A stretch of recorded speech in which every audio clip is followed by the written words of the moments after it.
ประจักษ์แล้วผลักออกไปเรียนรู้พระอริยะเอาธรรมะนั้นบ่งแก้ไข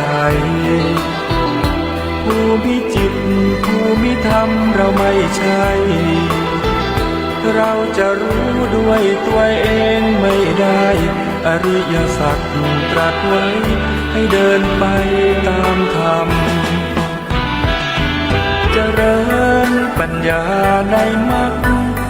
องค์แปดเป็นหลักนั้นงามเลิศล้ำรู้เนื้อรู้ตัวไม่ตกต่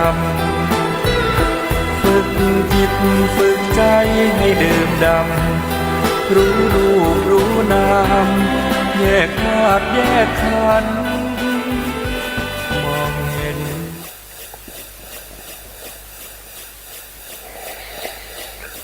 อะระหังสัมมาสัมพุทโธภะคะวะพุทธังภะคะวันตังอะภิวาเทมิสาวกโตภะคะวะตาธัมโมธัมมังนามัสสามิโตปฏิปันโนภะคะวะโตสาวกสังโฆสังฆังนามามินะโมตัสสะภะคะวะโตอะระหะโตสัมมาสัมพุทธัสสะนะโมตัสสะภะคะวะโตอะระหะโตสัมมาสัมพุทธัสสะนะโมตัสสะภะคะวะโตอะระหะโตสัมมาสัมพุทธัสสะสัมมาสัมพุทธมาโตลังสัสสะธัมมาคานุตมังอาภิวาทิยาปาติสังอาภิธรรมตาสังฆังตถาวุตตาภิธรรมัตถาจตุถาปาลมัตตโตจิตตังเจตสิกังรูปังนิพพานะมิติสัพพะขอกราบนมัสการพระมหาเถระพระสังฆาธิการพระเถรานุเถระและขอสวัสดีท่านผู้ฟังและผู้ชมทุกท่านที่ติดตามในรายการพระไตรปิฎกลอยฟ้าในเนื้อหาของพระอภิธรรมครับครั้งนี้เป็นครั้งที่33ในมิสกะสังฆะนะครับซึ่งในมิสกะสังฆะนี้ก็จะมีธรรมอยู่ทั้งหมด7หมวดด้วยกันนะมีอยู่7หมวดนะครับก็จะมี1ก็คือเหตุนะหมวดที่1ก็คือเหตุก็มีทั้งที่เป็นกุศลและก็อกุศลถ้าเป็นอกุศลก็จะเป็นโลภะเหตุโทสะเหตุโมหะเหตุนี่เป็นอกุศล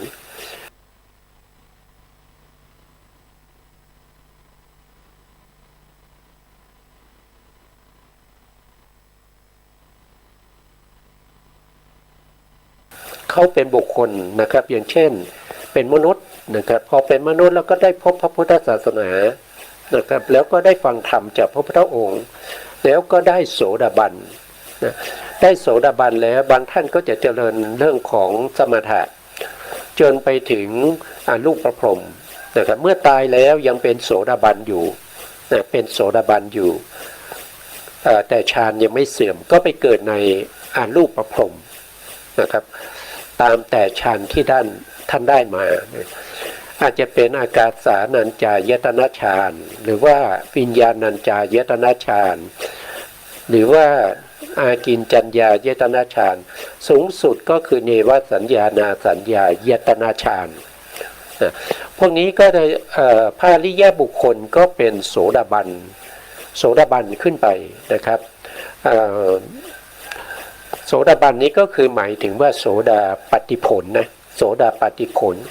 ส่วนโสดาปัตติมรรคเนี่ยเกิดขึ้นไม่ได้ในอรูปภพนะในอรูปภูมิหรือว่ารูปในภพภูมิ4ที่เป็นอรูปภูมิเนี่ยที่เป็นภูมิที่ไม่มีรูปมีแต่นามอย่างเดียวนะบุคคลที่จะไปเจริญวิปัสสนาแล้วให้ได้โสดาปัตติมรรคในอรูปภพเนี่ยไม่ได้นะครับไปทำวิปัสสนาในอรูปภูมิ4ไม่ได้เพราะอะไรนะครับก็เพราะว่าการที่เราจะเจริญวิปัสสนาแล้วให้ได้มาซึ่งโสดาปัตติมรรคเนี่ยจะต้องอาศัยกำลังของรูปและนามนะต้องอาศัยทั้งรูปและนามถ้าไม่มีรูปนะครับมีแต่นามอย่างเดียวนะครับก็ไม่สามารถที่จะเจริญวิปัสสนาให้เข้าถึงโสดาปัตติมรรคได้โสดาปัตติมรรคที่เกิดขึ้นได้ต้องอาศัยกำลังของนามและรูปนะเพราะฉะนั้นบุคคลที่เป็นปุถุชนมาเกิดในอรูปภพเนี่ยก็ต้องเป็นปุถุชนไปตลอดนะครับไปตลอดคือหมายถึงว่าไปเกิดใน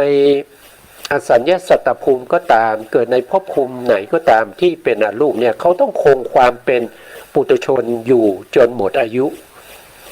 อย่างเช่นอาจารย์ของพระโพธิสัตว์สิทธัตถะนะครับคนแรกก็คือที่เข้าไปเกิดในเนวสัญญานาสัญญายตนะภูมิเนี่ยก็คือได้แก่อุทกดาบทอุทกดาบทนี้เป็นบุคคลที่มีปัญญานะเป็นบุคคลที่มีปัญญาแต่วาสนาไม่ถึงครับรออีก7วันหรือว่ารออีกประมาณ2อาทิตย์ก็อาจจะได้ฟังธรรมจากพระพุทธองค์แล้วก็ปรินิพพานแต่เขาไม่ได้ฟังธรรมแต่เขามีอายุน้อยนะครับตอนที่เขาอยู่ในโลกมนุษย์นะพูดถึงตอนนี้เขาอยู่ในโลกมนุษย์เขาไม่ได้พบพระสัมมาสัมพุทธเจ้านะครับเขาตายไปก่อนนะครับเขาตายไปก่อนเขาตายไปก่อนวันที่พระพุทธองค์จะแสดงธรรมนะครับพระพุทธองค์ก็ตึกถึงอุทกดาบทอยู่ว่านะครับคนแรกที่จะไปโปรดเนี่ยก็อุทกดาบทนี้เป็นผู้มีปัญญาเมื่อฟังธรรมแล้วก็จะสามารถตรัสรู้พระธรรมได้นะแต่พระพุทธองค์ดูไปก็รู้ว่าอุทกดาบทเนี่ยท่านได้เสียชีวิตไปแล้วเมื่อคืนนี้นะเมื่อคืนนี้ที่ผ่านมาเนี่ยท่านเสียชีวิตแล้วตอนนี้ท่านก็ไปเกิดอยู่ในเนวสัญญานาสัญญายตนะภูมินะเพราะฉะนั้นพระพุทธองค์ไม่สามารถที่จะช่วยเหลือได้เพราะเขาไม่มีตาที่จะเห็นพระพุทธองค์ได้เขาไม่มีหูที่จะฟังธรรมจากพระพุทธองค์ได้ก็คงจะต้องคงความเป็นปุถุชนอยู่ในเนวสัญญานาสัญญาถึง 84,000 มหากัปนะ 84,000 มหากัปนะหน่วยตรงนี้เป็นมหากัปนะมหากัปไม่ใช่อสงไขยกัปไม่ใช่อายุกัปไม่ใช่อนันตรกัปนะไม่ใช่มหากัปนี้มันยาวนานมากนะครับยาวนานเลยเกินนะเราต้องทนอยู่อย่างนี้นะครับแล้วถ้าเขาไม่ได้ทำเนวสัญญานาสัญญาต่อนะเขาก็จะเสียชีวิตเมื่อมีอายุครบ 84,000 มหากัปแล้วก็ต้องมาเกิดเป็นมนุษย์หรือว่าเกิดเป็นเทวดานะครับเกิดในกามสุคติภูมิ7นะเกิดในกามสุคติภูมิ7แล้วถ้าโชคดีนะครับในสมัยนั้นอาจจะมีพระพุทธเจ้าองค์ใดองค์หนึ่งมาอุบัติท่านก็จะได้ฟังธรรมแล้วก็จะได้ตรัสรู้ธรรมนะท่านก็จะได้หลุดพ้นจากการเวียนว่ายตายเกิดอันนี้ก็แต่ผู้ที่ได้โสดาบันเนี่ยนะครับได้โสดาบันจากมนุษย์นะได้โสดาบันจากมนุษย์หรือว่าเป็นเทวดาแล้วก็เจริญสมถะส สมถะหมายถึงสมาธินะเจริญสมถะจนได้อรูปฌานจนได้เป็นอากาสานัญจายตนะฌานนะครับแต่เขาอยู่ในเมืองมนุษย์เขาไม่ได้ทำวิปัสสนาต่อนะแล้วเขาก็เสียชีวิตโดยความเป็นโสดาบันนะแต่เขามีฌานที่เป็นอากาสานัญจายตนะยังไม่เสื่อมเขาก็ไปเกิดในอากาสานัญจายตนะฌานในอากาสานัญจายตนะภูมินะครับเสร็จแล้วเขาสามารถที่จะเจริญวิปัสสนาต่อนะครับเจริญวิปัสสนาเจริญในเรื่องของนามธรรมนะครับนามธรรมเขามีนามธรรมเขาก็สามารถที่จะรู้นามธรรมที่เขามีอยู่ได้เพราะว่าเขาเคยเจริญวิปัสสนามาตั้งแต่สมัยที่เขาเป็นมนุษย์นะในภพก่อนที่เขาเป็นมนุษย์นะเขาก็ไปเจริญต่อแล้วก็สามารถที่จะบรรลุ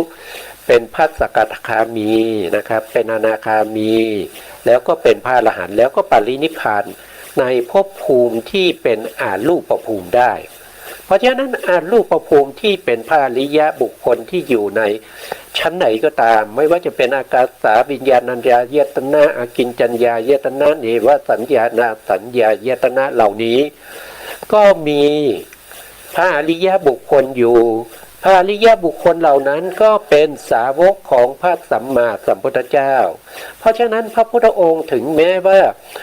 จะไม่สามารถแสดงธรรมให้แก่บุคคลที่อยู่ในอารูปภูมิได้แต่พระพุทธองค์ก็ทรงครอบงำบุคคลที่เป็นพระอริยบุคคลเหล่านี้เพราะว่าเขาเป็นลูกศิษย์ลูกหานะครับเขาเป็นสาวกนะครับเขาเป็นสาวกนะครับเขาเป็นสาวกเขาเรียกว่าปกติแล้วเราจะเรียกว่า4คู่8บุรุษนะแต่ตรงนี้มันจะมีแค่3คู่ครึ่งนะครับเพราะว่ามันไม่มีโสดาปัตติมรรคนะโสดาปัตติมรรคจะไม่เกิดในอารูปพรหมนะเข้าใจแล้วนะว่าโสดาปัตติมรรคไม่เกิดในอารูปพรหมเพราะว่าอารูปพรหมมีแต่นามไม่มีรูปเพราะว่าโสดาปัตติมรรคจะเกิดขึ้นได้ต้องอาศัยทั้งรูปและนามอาศัยกำลังของรูปและนามนะก็จะเป็นในลักษณะแบบนี้นะครับลักษณะแบบนี้นะทีนี้เราก็มาดูต่อนะครับพระวักกภูมินะพระวักกภูมิคือไปถึงเบื้องบนพระวักกภูมินี่คือสูงที่สุดในของภพชาติแล้วนะสูงที่สุดในของภพชาตินะ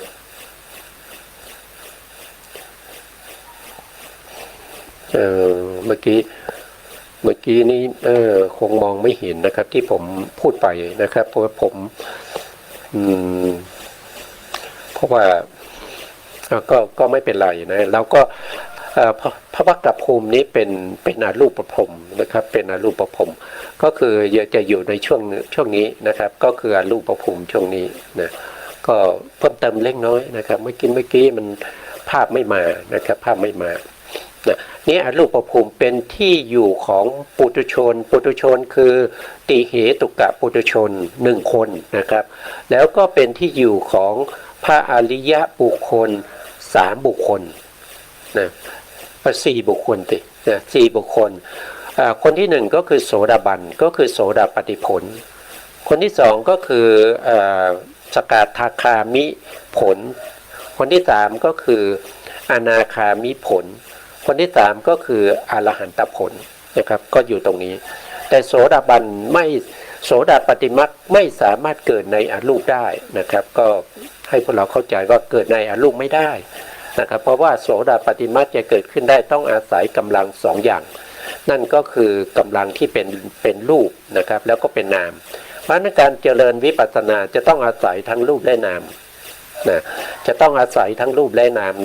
ในการที่จะมุ่งไปสู่ความเป็นโสดาบันนะถ้าเป็นโสดาบันแล้วเนี่ยก็ไม่จำเป็นนะครับก็ไม่จำเป็นเจริญเฉพาะในส่วนที่เป็นนามธรรมก็สามารถบรรลุเป็นพระอรหันต์ได้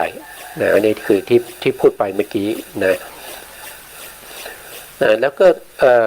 ครอบงำไปจนถึงพระวักกภูมิก็คือเนวสัญญานาสัญญาแล้วก็ยังเบื้องต่ำนี่ก็คืออเวจีนะครับอเวจีก็คือนรกนะครับก็คือนรกทีนี้อเวจีภาพก็จะไม่ คงจะเห็นยากนิดหนึ่งนะครับถ้าขยายก็ไม่รู้ว่าจะดูตรงนี้นะคือภาพที่ผมนำมาให้ดูตรงนี้เนี่ยนะทั้งหมดเนี่ยคือจักรวาล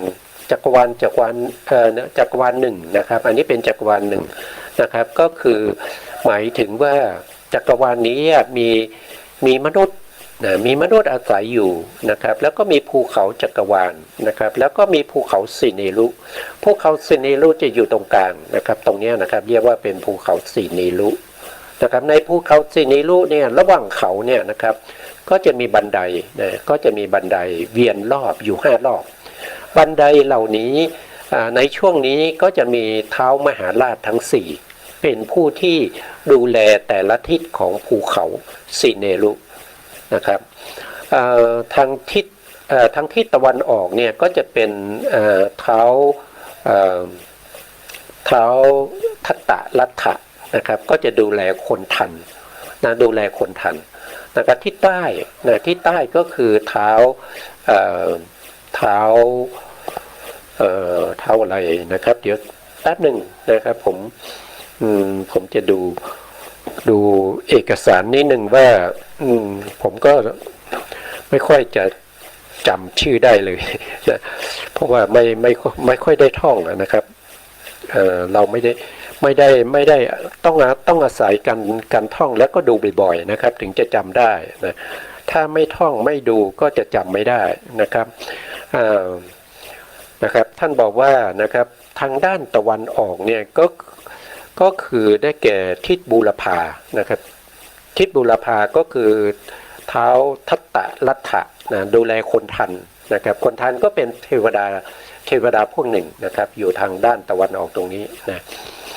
แล้วก็ทางทิศใต้นะครับทิศทัศสินนะทิศทัศสินก็จะมีเท้าวิรูหกะนะวิรูหกะก็จะอยู่ดูแลทางทิศใต้ทางทิศใต้ก็จะดูแลพวกที่เป็นกุมพันธ์นะกุมพันธ์นะครับเป็นกุมพันธ์ทั้งหลายนะครับแล้วก็ทางทิศตะวันตกนะครับทิศตะวันตกก็จะอยู่ด้านนี้นะครับอยู่ด้านนี้ก็จะมีเท้าวิรูปักษ์นะเท้าวิรูปักษ์เนี่ยอยู่ทางทิศตะวันตกนะครับดูแลพวกที่เป็นพญานาคนะครับดูแลพวกที่เป็นพญานาคนะครับแล้วก็ทิศเหนือคือด้านเขาเนี่ยนะด้านเขานี้ก็จะเป็นคือด้านหลังนะครับตรงนี้นะครับหลังเขาสิเนโรที่เราเห็นอยู่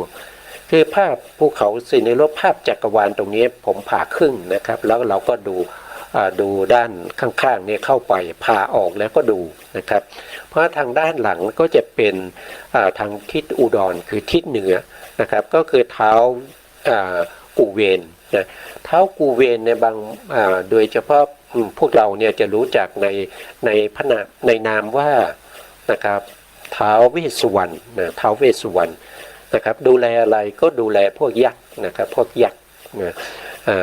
อันนี้ก็เป็นเท้าทั้ง4นะครับที่ดูแลทางที่จะขึ้นไปยอดเขาสิเนรุนะครับทวนอีกทีนะครับทางด้านตะวันออกก็คือเท้าทัตตะลัทธะนะอยู่ทางทิศบูรพานะลงมาทางทิศทับสินก็คืออยู่ทางทิศใต้นะครับก็คือเท้าวิรูหกะนะทางด้านตะวันออกตะวันตกครับทิศปัจฉิมนะครับก็คือเท้าวิรูปักษ์นะเท้าวิรูปักษ์ก็จะดูแลพวกนาคนะแล้วก็เท้ากูเวนนะครับอยู่ทางทิศอุดรคือทิศเหนือดูแลพญานาคนะครับก็จะดูแลอยู่ตรงภูเขาสิเนรุตรงนี้นะแล้วทีนี้ขึ้นไปอีกนะครับขึ้นไปจนถึงยอดเขาตรงนี้นะครับยอดเขาตรงนี้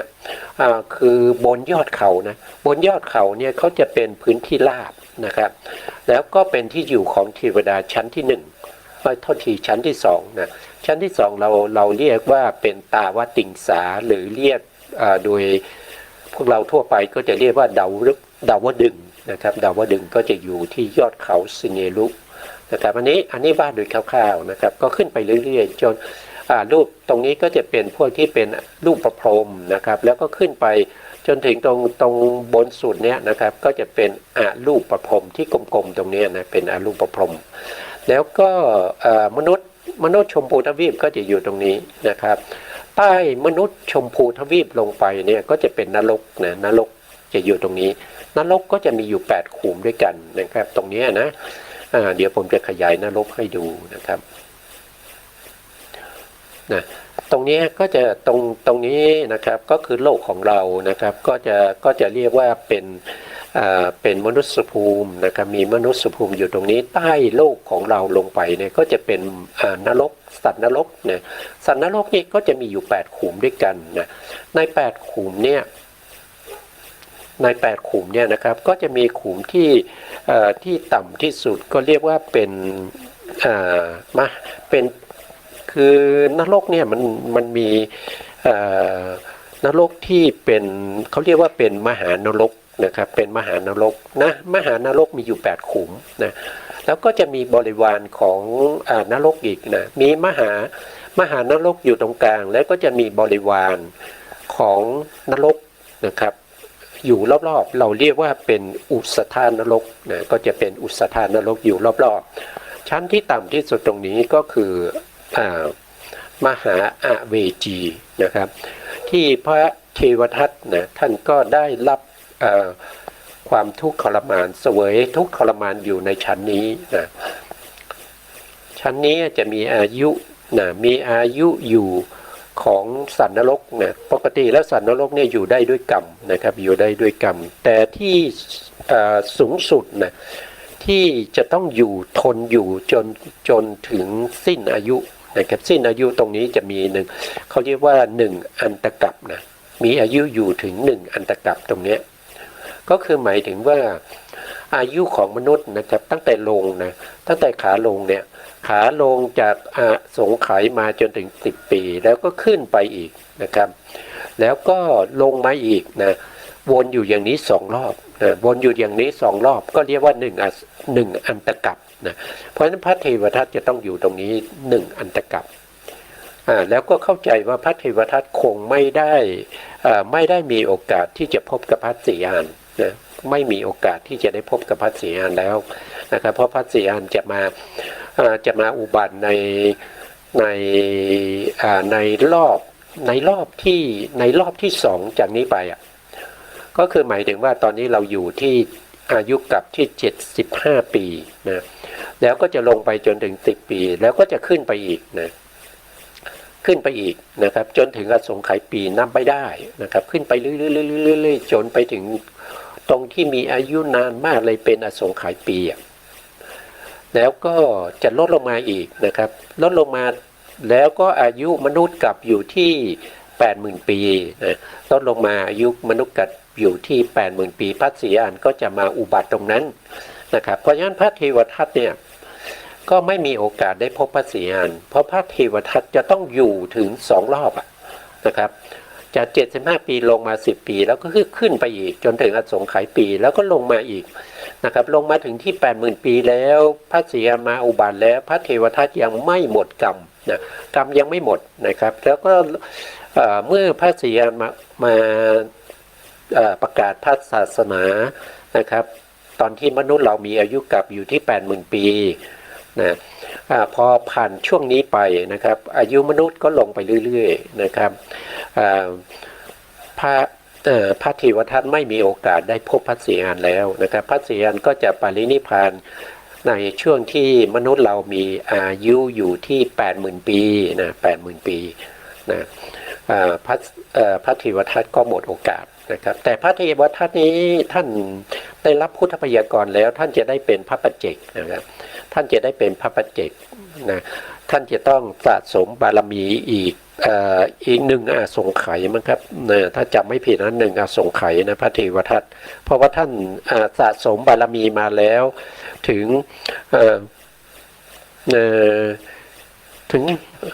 โทษทีพระเทวทัตนี้เขาสะสมบารมีมาแล้ว2อสงไขยนะเพราะฉะนั้นท่านจะต้องทำสร้างบารมีอีก100,000 กับ100,000 กับ นะอันนี้เป็นเรื่องของพระเทวทัตที่อยู่ในนรกชั้นต่ำที่สุดนะเรากำลังพูดถึงว่าพระพุทธองค์ครอบงำสัตว์ทั้งหลายนะครับในถ้าว่าโดยภวกภูมิก็ตั้งแต่เบื้องล่างต่ำสุดก็คือมหาเวจีขึ้นไปจนถึงเนวสัญญานาสัญญายตนะซึ่งเป็นภวกภูมินะครับก็ขึ้นไปเรื่อยๆนะครับเพราะว่าตรงนี้มันมีใต้ภูเขานี้ยังมีสัตว์อยู่นะใต้ภูเขาสีเนรุเนี่ยก็จะมีพวกที่เป็นอสูรนี่ก็คือได้แก่อสูรที่เป็นเทวดานะครับเป็นเทวอสูรนะครับแล้วก็พระราหุลราหุลที่มีตัวรูปร่างใหญ่ๆนะครับแล้วก็ที่ไปอมพระจันทร์อมพระอาทิตย์เนี่ยท่านก็อยู่เนี่ยนะครับอยู่ตรงนี้ท่านเป็นเทวอสูรนะท่านเป็นเทวอสูรนะครับอยู่ตรงนี้นะครับแล้วก็ขึ้นไปเรื่อยๆนะครับก็จะมีผ่านจตุมหาราชแล้วก็มาพบกับตาปติงสาแล้วก็มายามาดุสิตานะครับแล้วก็มานิมานนรตีนะครับแล้วก็ปารมินมิตรวัสวัตตีนะแล้วก็มาที่รูปภูมิ16นะอันนี้ชั้นที่1นะครับอันนี้เป็นชั้นที่1เรียกว่าปฐมฌานนะครับแถวที่1ตรงนี้ปฐมฌานมี3นะแล้วก็ต่อไปก็จะเป็นทุติยฌานแล้วก็ต่อไปก็จะเป็นตติยฌานแล้วก็จตุตถฌานก็จะมีอยู่7ภูมิด้วยกันนะครับก็จะมีเวหาพลานะครับอยู่ตรงนี้เวหาพลาอันนี้เป็นอสัญญาสัตว์นะอสัญญาสัตว์นี้ไม่มีนามนะครับมีแต่รูปนะเพราะฉะนั้นอสัญญาสัตว์นี้ไม่สามารถที่จะที่จะฟังธรรมได้นะครับเพราะไม่มีจิตนะตัวที่ฟังธรรมนี้จะต้องเป็นโสตวิญญาณนะครับโสตวิญญาณเพราะเป็นนามนะโสตวิญญาณเกิดขึ้นได้ต้องอาศัยรูปนะครับก็คือประสาทหูนะครับเพราะฉะนั้นบุคคลที่เป็นอสัญญาสัตตบุคคลอยู่ตรงนี้เนี่ยเขาไม่มีนามนะครับมีแต่รูปเพราะฉะนั้นฟังเสียงไม่ได้นะครับฟังเสียงไม่ได้ก็หมดโอกาสนะหมดโอกาสที่จะฟังพระธรรมของพระพุทธองค์นะครับก็จะต้องเป็นปุถุชนตรงนี้ไปจนครบ500มหากัปนะครับแล้วก็จะหมดอายุแล้วก็ไปเกิดในเมืองมนุษย์นะไปเกิดในมนุษย์ภูมินะขึ้นไปตรงนี้เป็นสุทธาวาสนะครับสุทธาวาส5ชั้นนะตรงนี้นะครับชั้นที่1ก็อวิหาชั้นที่2ก็อัตตปาชั้นที่3ก็สุทัสสาชั้นที่4สุทัสสีแล้วก็ชั้นที่5ก็จะเป็นอักกันนิฐานะครับที่นี้ตรงนี้เนี่ยสุทธาวาสเป็นที่อยู่ของพระอริยบุคคลแล้วก็พระอริยบุคคลอยู่ตรงนี้มีแค่2บุคคลนะก็คือมีพระอนาคามีกับพระอรหันต์เท่านั้นเองนะครับโสดาบันหรือว่าสกทาคามีจะมาอยู่ในสุทธาวาสไม่ได้อันนี้ไม่ได้เลยนะครับไม่ได้เลยหนักแน่นว่าไม่ได้นะครับแล้วก็ที่กลมๆนี้นะครับกลมๆตั้งแต่สีเขียวนี้ขึ้นไปนะครับอันนี้เรียกว่าเป็นอารูปภูมิอารูปภูมินะครับสีเขียวตรงนี้ก็จะเป็นชั้นที่1ก็เป็นอากาสานัญจายตนะภูมินะชั้นที่2เป็นวิญญาณัญจายตนะภูมิชั้นที่3ก็เป็นอากินจัญญายตนะภูมิชั้นที่4ก็เป็นเนวสัญญานาสัญญายตนะภูมินะครับภพภูมิเหล่านี้แล้วก็สัตว์ทั้งหลายที่อยู่ในภพภูมิเหล่านี้เนี่ยพระพุทธองค์ครอบงำหมดนะครับครอบงำหมดเลยนะครับเพราะว่าสัตว์ที่อยู่ตรงนี้นี่ถึงแม้จะเป็นพวกที่เป็นมิจฉาทิฐินะครับมิจฉาทิฐิถ้าได้พบกับพระพุทธองค์แล้วก็ได้ฟังธรรมจากพระพุทธองค์นะครับพระพุทธองค์ได้ทรมานสัตว์พวกที่เป็นมิจฉาทิฐิเหล่านั้นถึงแม้ว่าไม่มีโอกาสที่จะบรรลุธรรมเขาก็ยังมีศรัทธานะครับเขาก็ยังถึงพระรัตนตรัยเป็นที่พึ่งนะเป็นที่พึ่งเพราะฉะนั้นพระพุทธองค์นี้ครอบงำหมดเลยนะครับเนี่ยนะไม่มีอะไรที่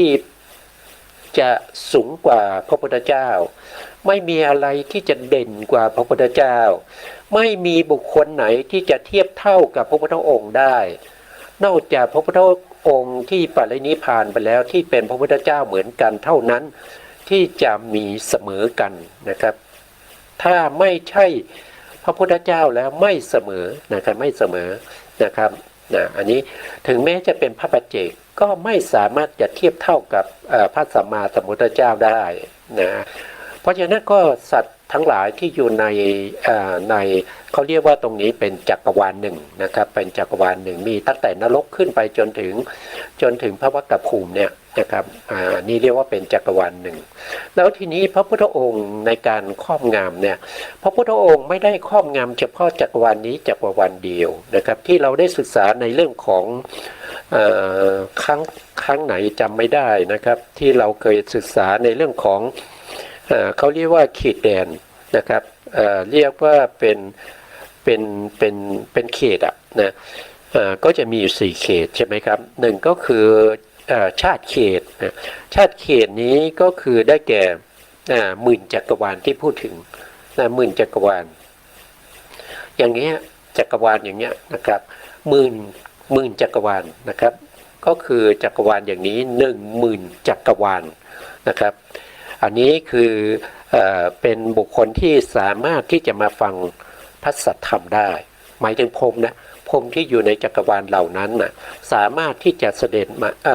สามารถที่จะมาฟังพระสัทธรรม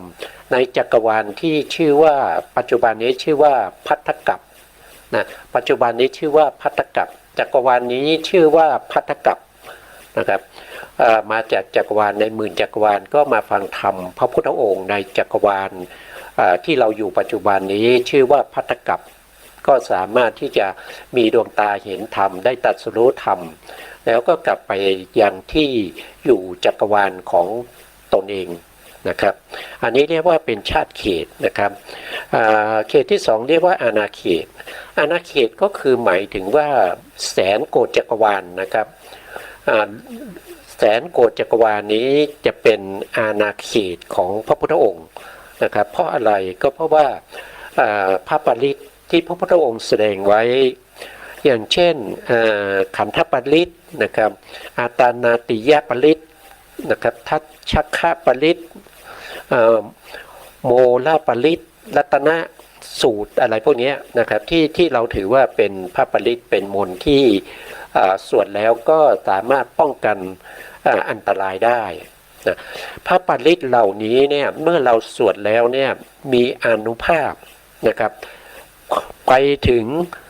แสนโกฏจักรวาลนะครับอันนี้เราก็จะเรียกว่าเป็นอาณาเขตนะอันนี้เรียกว่าเป็นอาณาเขตนะต่อไปก็จะเป็นวิสัยเขตนะครับวิสัยเขตก็คือกำหนดจักรวาลทั้งหมดนะจักรวาลทั้งหมดเนี่ยมีอานันตจักรวาลอานันตจักรวาลเนี่ยเป็นจักรวาลที่พระพุทธองค์ทรงรู้แจ้งหมดนะครับไม่ว่าจักรวาลนั้นจะอยู่ตรงไหนอย่างไรนะครับอานันตจักรวาลนี้มีอะไรเกิดขึ้นพระพุทธองค์รู้นะครับพระพุทธองค์รู้ในขณะที่พระพุทธองค์ต้องการรู้นะครับอย่างเช่นอานันตจักรวาลนับจากจักรวาลของเราที่ชื่อว่าภัททกัปจักรวาลของเราปัจจุบันนี้ออกไปนะครับจนไปสุดเขตไหนก็ไม่รู้เรียกว่าเป็นอานันตจักรวาลเนี่ยมีอะไรเกิดขึ้นตรงนั้นพระพุทธองค์ต้องการรู้พระพุทธองค์ก็รู้ได้นะสามารถรู้ได้ในอานันตจักรวาลนะครับแต่อยู่เฉยๆเนี่ยพระพุทธองค์ไม่ได้ต้องการรู้เนี่ยพระพุทธองค์ก็ไม่รู้นะครับก็คือหมายถึงว่าถ้าไม่มีมนสิการไปในเรื่องนั้นพระพุทธองค์ก็ไม่รู้เรื่องนั้น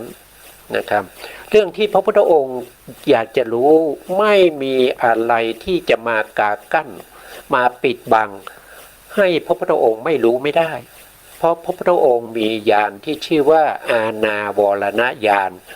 อาณาวรณญาณนี้เป็นญาณที่ทำลายเครื่องกีดขวางก็คืออันนี้คืออุปมานะครับทำลายเครื่องกีดขวางปิดบังไม่ให้ปัญญาของพระพุทธองค์รู้สิ่งใดสิ่งหนึ่งนะครับอาณาวรณญาณจะเป็นตัวที่ไปทำลายสิ่งเหล่านั้นนะครับแล้วก็พระพุทธองค์ก็สามารถที่จะรู้ได้เห็นได้นะครับหรือว่าได้ยินเสียงได้นะอย่างเช่นเทวดาที่อยู่ใน อนันตจักรวาลเนี่ยที่มันไกลออกไปจากแสนโกฏจักรวาลเนี่ยเทวดาหรือพรหมเหล่านั้นที่อยู่ในจักรวาลอื่นๆเหล่านั้นเนี่ยสนทนากันเนี่ยถ้าพระพุทธองค์ต้องการรู้จักรวาลไหนพระพุทธองค์ก็สามารถรู้ได้นะครับว่าเขาคุยอะไรกันเขาพูดอะไรกันนะพระพุทธองค์ก็รู้ได้แล้วก็เข้าใจถึงภาษาที่เขาพูดด้วยนะครับได้ความหมายได้เรื่องราวมาด้วยนะอันนี้เป็นอะไรก็คือเป็นสัพพัญญุตญาณอาณาบรณญาณและสัพพัญญุตญาณที่ทำงานเขาเรียกว่าเป็นอุปมานะครับก็คือทำงานร่วมกันในการที่จะรู้ในสิ่งต่างๆนะรู้ในสิ่งต่างๆที่มีการปิดบังหรือว่ามันไกลเกินไปอย่างเช่น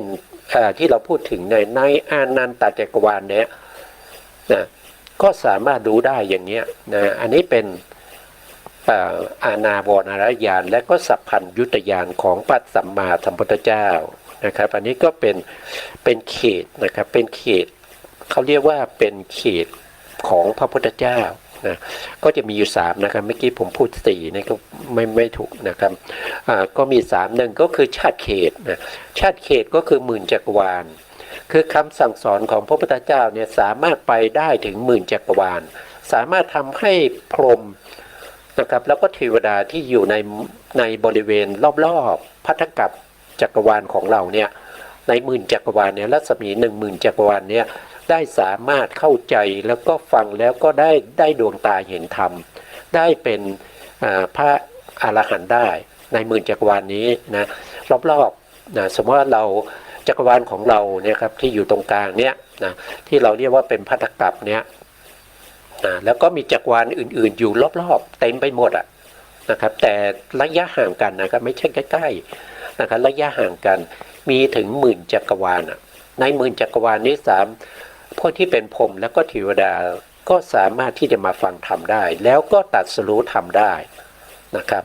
แล้วที่เลยออกไปจากนั้นนะครับเลยออกไปจากนั้นไปจนถึงแสนโกฏจักรวาลเทวดาเหล่านี้เนี่ย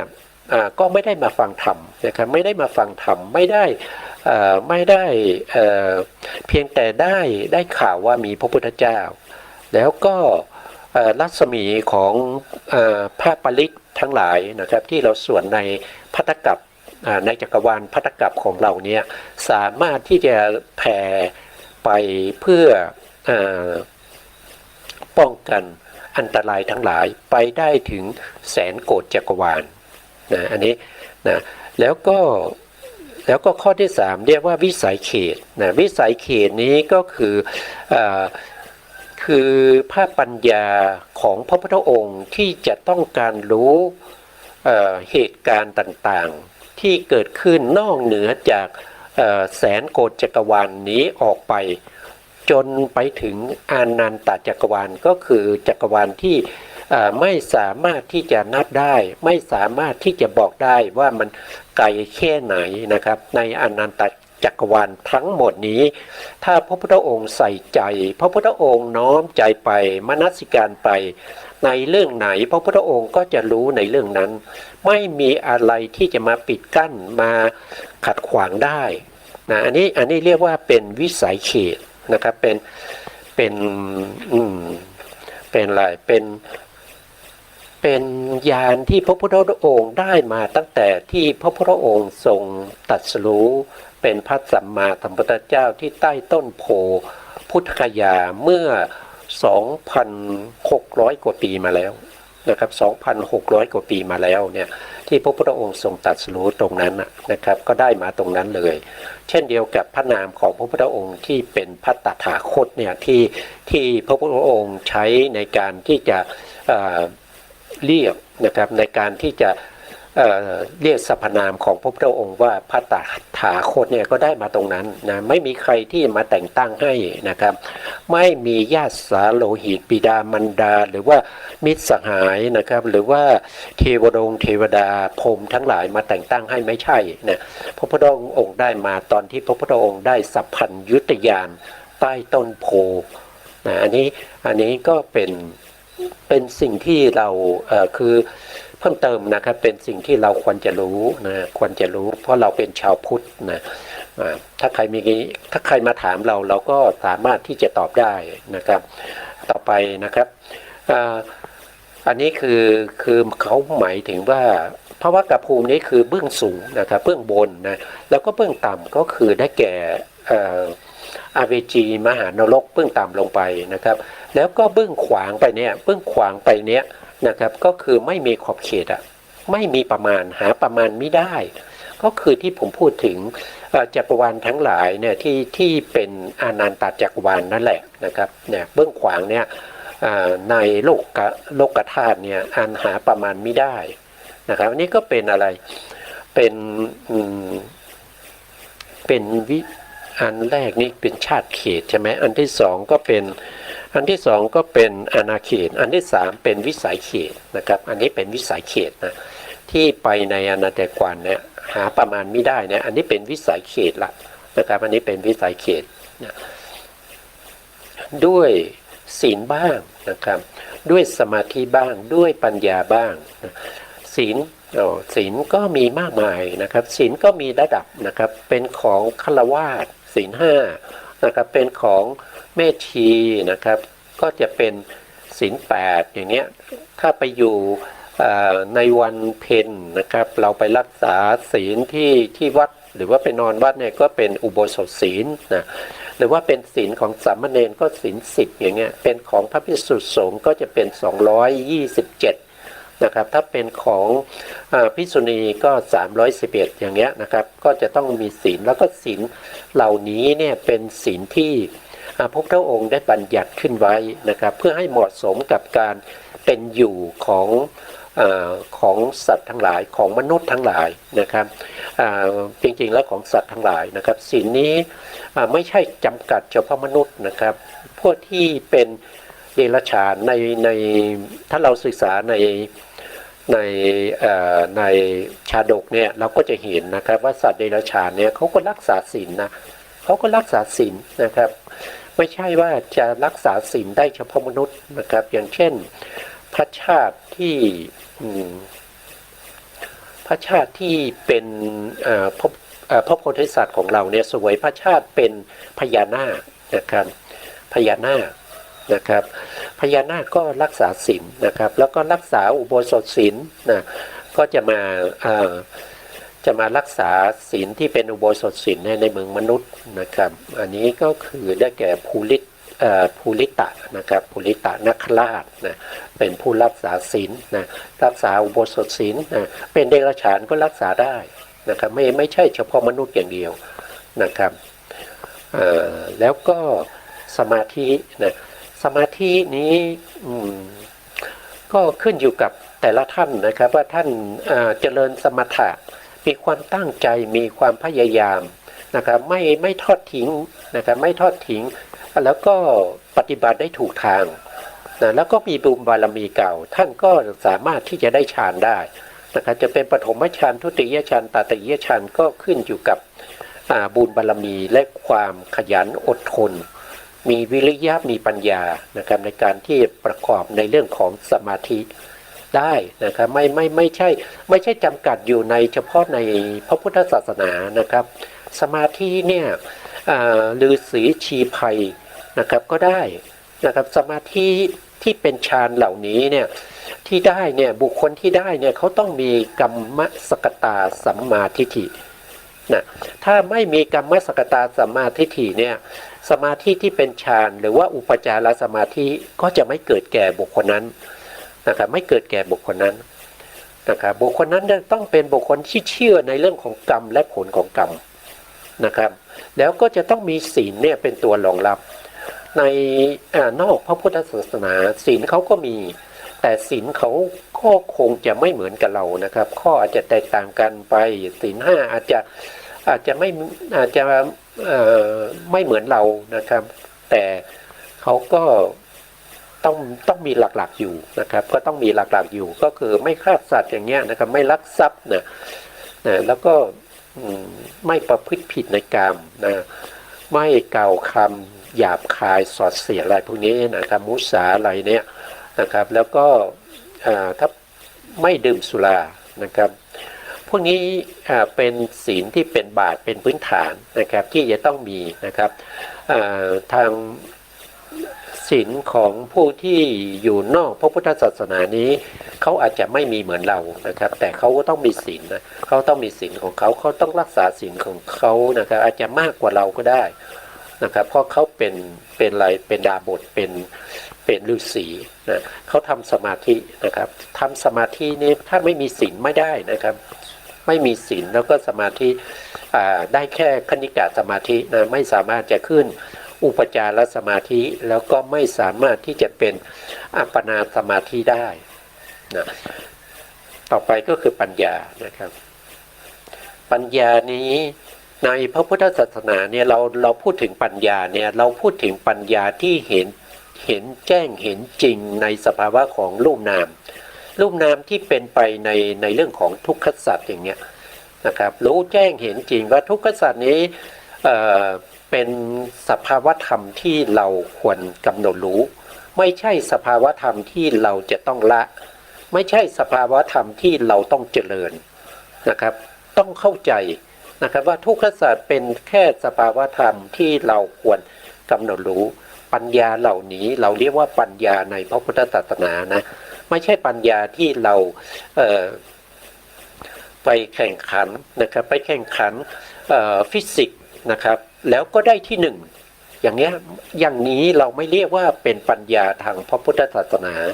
นะครับแล้วก็ไปสอบแข่งขันชิงทุนได้ทุนนะครับได้ทุนได้เป็นคนแรกเลยนะครับได้เป็นที่หนึ่งนะครับของทุนนี้อย่างนี้เราไม่เรียกว่าเป็นปัญญาทางพุทธศาสนานะครับพุทธศาสนาหมายถึงปัญญาที่เข้าถึงสภาวะวิเศษลักษณะของรูปและนามนะครับแล้วก็เข้าใจในเรื่องของกรรมสกตาสัมมาทิฏฐิก็คือเข้าใจในเรื่องของกรรมและผลของกรรมนะแล้วก็ยังเข้าใจถึงวิธีการต่างๆที่เป็นไปในพระพุทธศาสนานะครับอย่างเช่นศีลเนี่ยศีลของพระพิสุคนที่ท่านบวชเป็นพระภิกษุท่านก็รู้ศีลของท่านนะครับศีลของท่านก็จะมีตั้งแต่เบานะครับไปจนถึงหนักอย่างเงี้ยท่านก็จะรู้นะครับว่าท่านทำอะไรผิดศีลพวกนี้จะแก้ไขได้อย่างไรนะครับจะแก้ไขด้วยการปรงอาบัติใช่ไหมจะแก้ไขด้วยการสละทิ้งแล้วก็มาปรงอาบัติหรือว่าจะต้องแก้ไขไปอยู่อานัตไปอยู่ปริวาสหรือว่าศีลพวกนี้แก้ไขไม่ได้เป็นปาราชิกอย่างเงี้ยท่านก็มีปัญญาท่านก็ต้องรู้อย่างนี้เรียกว่าเป็นปัญญาทางพระพุทธศาสนาเป็นปัญญาที่มุ่งสู่ความหลุดพ้นนะครับหลุดพ้นจากไหนก็คือจากการเวียนว่ายตายเกิดหลุดพ้นไปจากการมีขันธ์ห้าอายตนะ12ธาตุ18หลุดพ้นไปจากการมีอินทรีย์22ใช่ไหมสิ่งพวกนี้ถือว่าเป็นปัญญาทางพระพุทธศาสนาปัญญาทางพระพุทธศาสนากับปัญญาทางโลกไม่เหมือนกันต่างกันนะครับไม่เหมือนกันนะอย่าเอาปัญญาทางโลกมาเป็นปัญญาทางพระพุทธศาสนา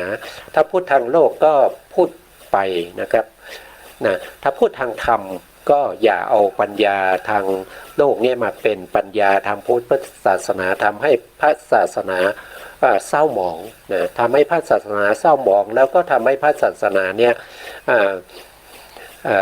อันตรธานไปได้นะเพราะฉะนั้นเราก็ต้องเข้าใจในสิ่งพวกนี้นะครับสรุปแล้วก็คือศีลก็ดีสมาธิก็ดีปัญญาก็ดีไม่มีใครที่จะมีศีลสมาธิปัญญาเทียบเท่ากับพระสัมมาสัมพุทธเจ้าได้พระสัมมาสัมพุทธเจ้าจึงครอบงำบุคคลเหล่านั้นที่มีศีลมีสมาธิมีปัญญาเหล่านั้นนะครับไม่ว่าจะเป็นพระปัจเจกไม่ว่าจะเป็นพระอัครสาวกไม่ว่าจะเป็นพระอสีติมหาสาวกไม่ใช่ว่าจะเป็นพระเจ้าจักรพรรดิพระราชานะครับพระสังฆราชหรือว่าเกจิอาจารย์ทั้งหลายนะครับก็ถูกพระพุทธองค์เนี่ยครอบงำด้วยศีลสมาธิและปัญญานะ แล้วก็วิมุตตินะต่อมาก็คือวิมุตติวิมุตติก็คือความหลุดพ้นหรือว่าความดับในที่นี้หมายถึงว่าอกุศลนะครับหรือว่าอกุศลและจิตทั้งหลายดับนะครับหรือว่าดับด้วยอนุปาทิเสสนิพพานนะครับก็คือดับสังขารธรรมทั้งหลายนะว่าโดยวิมุตติเนี่ยมีอยู่5อย่างนะครับมีอยู่5อย่างนะเรามาดูวิมุตติ5นะครับวิมุตติหมายถึงความหลุดพ้นนะครับหลุดพ้นได้5อย่างนะ5อย่างก็คือมีอะไรก็คือ1ก็คือวิคัมภนะวิมุตตินะวิคัมภนะวิมุตติคือความหลุดพ้นจากอกุศลธรรมนะอกุศลธรรมก็มีเช่นนะตัวอย่างนะครับมีกิเลสมีนิวรณ์นะกิเลสนี้มีทั้งกิเลสทั้งที่เป็นอนุสัยกิเลสที่เป็นประยุทธานะกิเลสที่เป็นวิติกมกิเลสนะครับนิวรณ์ก็มีทั้งที่เป็นของพระสูตรนะครับถ้าเป็นพระพิธรรมก็มี6อย่างเงี้ยนะครับก็ต้องศึกษานะครับเพราะว่าเราเป็นชาวพุทธคือปัญญาที่เรารู้เรื่องของกิเลสแล้วก็นิวรณ์นี้ถือว่าเป็นปัญญาทางพระพุทธศาสนาแต่ปัญญาที่เราบวกเลขได้1 บวก 1เป็น2อย่างเงี้ยเป็นปัญญาทางโลกไม่เหมือนกันนะครับไม่เหมือนกันนะครับด้วยการข่มหรือนะครับวิคัมภนะนี่คือการข่มไว้นะครับด้วยกำลังของฌานนะครับคือเวลาที่เราตั้งแต่เราได้ฌานนะครับเพราะว่านิวรณ์ทั้งหลายนะครับแล้วก็กิเลสทั้งหลายเนี่ยจะดับไปนะครับตั้งแต่เราเข้าฌานนะครับเข้าปฐมฌาน2 ชั่วโมง2 ชั่วโมงนั้นก็จะมีแต่จิตที่เป็นปฐมฌานกุศลนะครับเกิดขึ้นตลอดเวลาไม่มีภวังคจิตไม่มีภวังคจิตมาขั้นไม่มีอกุศลจิตมาขั้นในช่วงระยะเวลาที่เราอยู่ในฌานนั้นก็จะเป็นกุศลจิตที่เป็นประเภทฌานก็ขึ้นอยู่เราได้ฌานไหนถ้าได้ปฐมฌานก็จะเป็นกุศลปฐมฌานนะครับถ้าได้ทุติยฌานก็เป็นกุศลทุติยฌานอย่างเนี้ยนะครับก็จะเกิดกับเราตลอดระยะเวลาที่เราอยู่ในฌานบางคนอาจจะอยู่ในฌาน1 วัน2 วันนะบางคนอาจจะอยู่3 ชั่วโมง4 ชั่วโมงอยู่ในฌานอย่างนี้กุศลจิตก็จะเกิดกับเราระหว่างนั้นนะครับไม่มีอกุศลเลยไม่มีภวังคจิตมาขั้นนะครับอันนี้ก็เป็นวิคัมภนะนะครับเพราะว่าในขณะที่เข้าเนี่ยอกุศลเกิดไม่ได้เพราะฉะนั้นก็ถูกข่มไว้แต่ถ้าเราออกจากฌานมาแล้วเนี่ยพวกที่เป็นกิเลสหรือว่าเป็นนิวรณ์อะไรพวกนี้ที่เป็นอกุศลก็สามารถจะเข้ามาในใจเราได้นะครับมันจะเข้าไม่ได้เฉพาะในช่วงที่เราอยู่ในฌานแต่การอยู่ในฌานนี้ก็เป็นระยะเวลาที่ยาวนานนะครับเป็นระยะเวลาที่ยาวนานนะครับแล้วก็คือสมถะภาวนานะสมถะภาวนานี้ก็คือทำสมาธินั่นเองนะครับสมถะนี่ก็แปลว่าสมาธิอันเดียวกันนะครับเพียงแต่ชื่อไม่เหมือนกันเท่านั้นนะแล้วก็สมาบัติ8นะครับเป็นผู้ที่มีสมาบัติ8สมาบัติ8นี่ก็คือหมายถึงบุคคลที่ทำฌานได้ตั้งแต่ปฐมฌานแล้วก็ขึ้นไปเรื่อยๆนะได้ปฐมฌานแล้วก็ได้ทุติยฌานได้ตติยฌานได้จตุตฌานได้ปัญจมฌานแล้วก็ไปในอรูปนะครับเพิกสิณแล้วก็ไปอากาสานัญจายตนะนะครับแล้วก็เอาอากาสานัญจายตนะกุศลจิตเป็นอารมณ์ก็ไปวิญญาณัญจายตนะเมื่อไปวิญญาณัญจายตนะแล้วก็ทิ้งอะไรก็คือทิ้งอารมณ์ทำอารมณ์ทำความรู้สึกว่านัตถิกินจิก็คือไม่มีอะไรเลยนะครับไม่มีอะไรนะครับนิดหน่อยก็ไม่มีนะครับหน่อยหนึ่งก็ไม่มีนิดหน่อยก็ไม่มี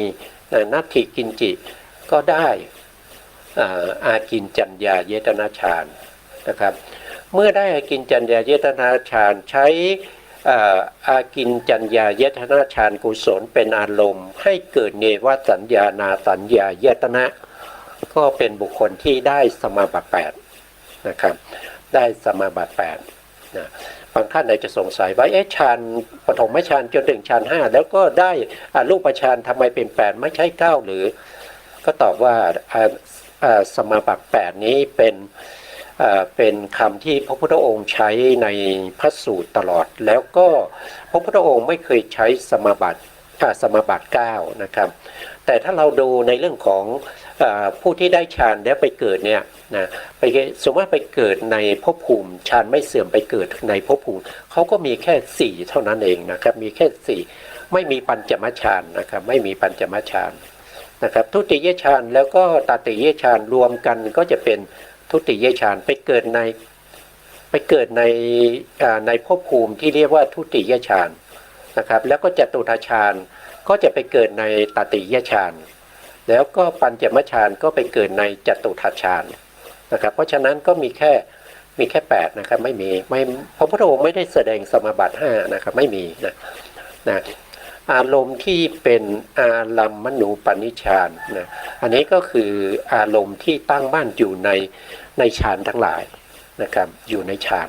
นะเราก็คงจะต้องเอาไว้แค่นี้นะครับเวลาเราหมดนะก็ทำมากไว้นะซึ่งเราศึกษาในพระพิธรรมก็จริงๆแล้วเราศึกษาพระพิธรรมและพระสูตรเนี่ยร่วมกันไปนะครับที่ท่านพระครูปริยัติยานุศาสตร์ที่ท่านตั้งชื่อรายการไว้ว่าพระไตรปิฎกลอยฟ้านี้ก็เหมาะสมนะครับเหมาะสมเพราะว่าเราพูดถึงเรื่องของทั้งพระวินัยนะครับแล้วก็พระสูตรแล้วก็พระอภิธรรมไปด้วยกันนะครับวันนี้เวลาหมดนะครับตัวท้ายนี้ขอบพระคุณพระครูสมุทรวิสุวัฒน์วรกิจโจผู้อำนวยการสถานีวิทยุเพื่อการศึกษาพระพุทธศาสนาและวัฒนธรรมและขอบพระคุณพระครูปริยัติยานุศาสตร์นะขอบคุณท่านผู้การธนัทเดชะนะครับแล้วก็ขอบคุณท่านผู้ฟังและผู้ชมทุกท่านที่ติดตามในรายการศึกษาพระสัทธรรมเพื่อการพ้นทุกข์นะครับพบกันใหม่ในโอกาสต่อไปครับวันนี้ลาไปก่อนครับสวัสดีครับ